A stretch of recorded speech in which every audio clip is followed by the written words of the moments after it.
Muy buenas amigos, en esta ocasión les vamos a hablar sobre el agua, una sustancia que no es tan común pero a la vez es muy sorprendente. Aquí te explicaré el por qué. Todos sabemos que el agua es una de las sustancias más abundantes en nuestro planeta. Es tan abundante que cerca del 70% de la superficie del planeta está cubierta de agua. Este esencial líquido representa una de las moléculas H2O, que es la que más prevalece en el universo entero, ocupando el segundo lugar después de la molécula de hidrógeno. Como es muy sabido, el agua es también la sustancia más importante para el desarrollo y el sostén de nuestra vida. De hecho, la mayoría de los procesos biológicos se llevan a cabo gracias a ella. De ahí nace la popular frase que más o menos dice, donde hay agua, hay vida. Como dato curioso y hablando desde la perspectiva de la química, el agua tiene una enorme capacidad para disolver otras sustancias, por lo cual se le ha dado el sobrenombre de disolvente universal. Gracias a tal capacidad es posible mantener en forma de disolución acuosa una enorme diversidad de compuestos. Esto resulta esencial en muchos ámbitos como por ejemplo el ecosistemas acuáticos y los medios acuosos o coloidales de los tejidos de las células. Ahora bien, hablaremos sobre la estructura molecular del agua. En cualquiera de sus estados de agregación, el agua da la apariencia de ser una sustancia relativamente simple, pero en realidad esconde un importante grado de complejidad a nivel microscópico. Sabemos que el agua se conforma de la molécula de H2O. En ella se aprecia que los dos átomos de hidrógeno se encuentran unidos a un átomo de oxígeno, ambos del mismo lado, dándole a la molécula una forma de V. Dicha geometría está determinada por el ordenamiento de los pares electrónicos de la molécula. Existen en total 8 electrones de valencia o exteriores en el agua.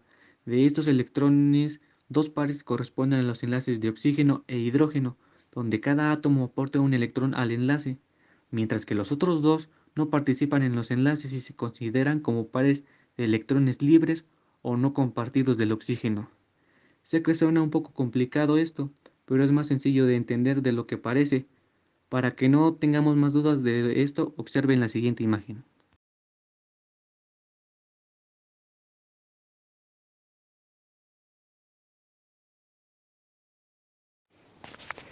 Una vez explicado y entendido esto, hablemos sobre su configuración electrónica. Pero primero explicamos, ¿qué es esto de la configuración electrónica? Bueno, en química la configuración electrónica indica la manera en la cual los electrones se estructuran, comunican o organizan en un átomo de acuerdo con el modelo de capas electrónicas. Por lo general se representa de la siguiente manera, con el diagrama de Moeller, como podemos observar. Bien, una vez explicado eso, hablemos de la configuración electrónica del agua. La configuración electrónica más aceptada hoy en día para la molécula del agua y que es capaz de describir cualitativamente la distribución electrónica, considera que el átomo de oxígeno se encuentra en lo que se conoce como una hibridación tipo sp2. Dos de los orbitales en las regiones del espacio donde se pueden encontrar los electrones tipo 2p del oxígeno se combinan con el orbital 2s para formar tres orbitales tipo sp2, quedando un orbital tipo p no hebraizado. De esa manera, dos de los orbitales sp2 participan en los enlaces con los átomos de hidrógeno, mientras que de los dos pares libres de electrones, uno está asociado al tercer orbital sp2 del oxígeno, y el par remanente se encuentra asociado al orbital tipo p, no hebraizado del oxígeno. Suena un poco confuso, pero de forma resumida tenemos que la configuración electrónica del agua es la siguiente. Ahora bien, hablemos de los puentes de hidrógeno en el agua.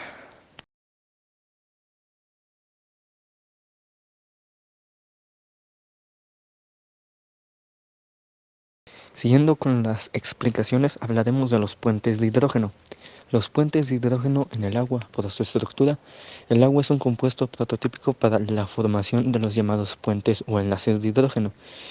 En un puente de hidrógeno, dos átomos con cargas parciales negativas interactúan, atrayéndose de manera indirecta, a través de un átomo de hidrógeno de carga parcial positiva.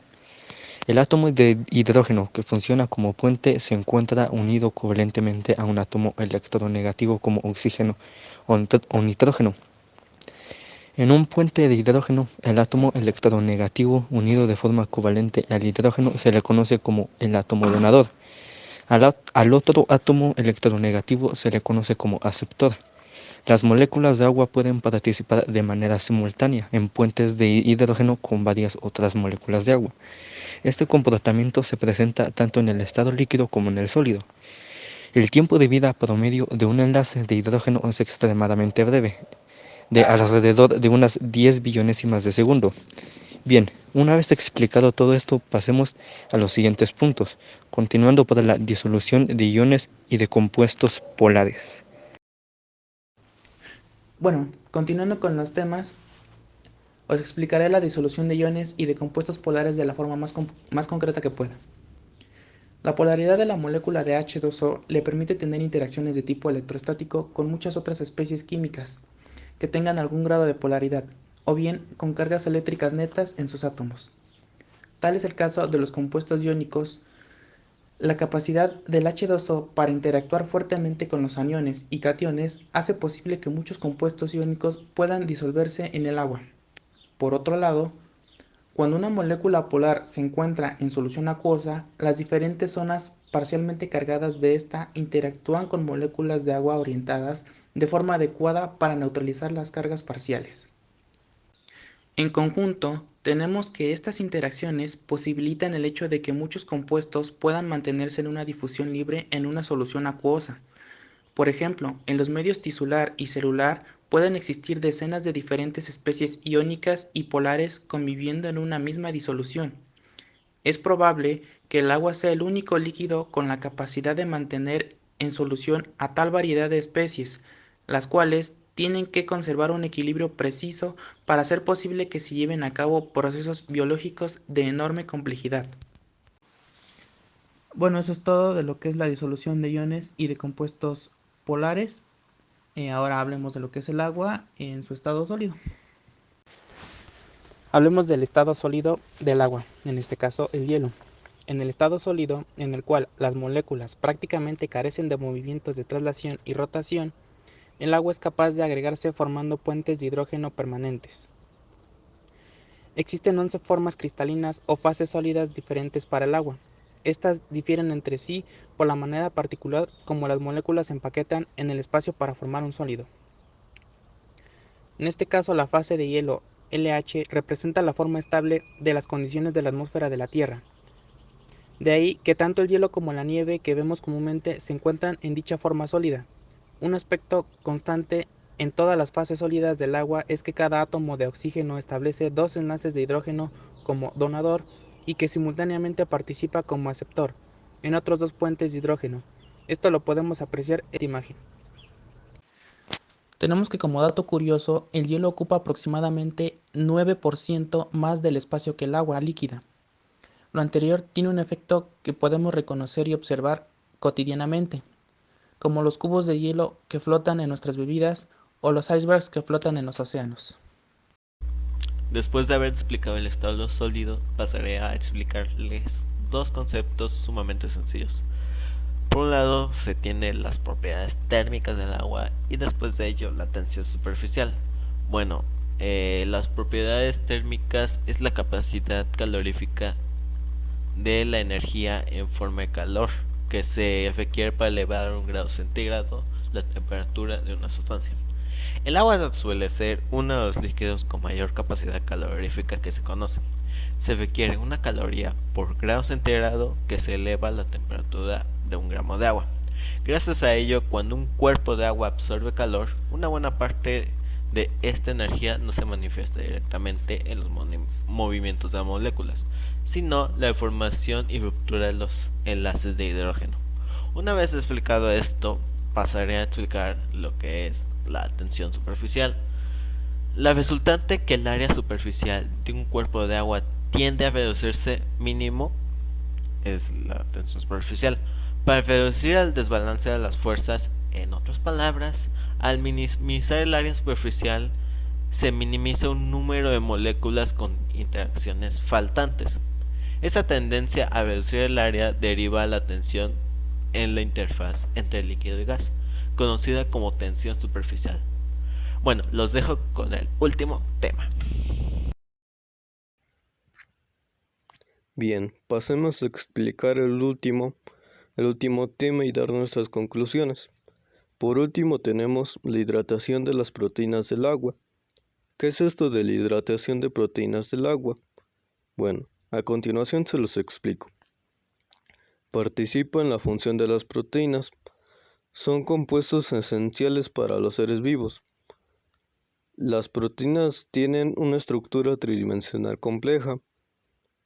Las moléculas de agua juegan un papel esencial en la complicada estructura de estas macromoléculas. Por su capacidad de formar enlaces de hidrógeno, el agua puede estabilizar la estructura proteica mediante interacciones con los aminoácidos polares y aminoácidos iónicos, con los que tiene contacto en la superficie de la proteína. Las enzimas pierden totalmente su funcionalidad cuando no existe una cantidad suficiente en el agua en el medio. Las moléculas de agua logran esa acción al formar puentes de hidrógeno simultáneos en dos puntos diferentes de la estructura. Con esto prácticamente se puede considerar que el H2O se integra a la estructura de la macromolécula. Bueno, esto ha sido todo. Espero que haya quedado claro y pasemos a nuestras conclusiones. Bueno, y por último, como conclusión, tenemos que es fascinante descubrir que las propiedades de este pequeño compuesto de tan solo 3 átomos como es el agua están totalmente determinadas por un arreglo molecular específico y con cierta distribución electrónica.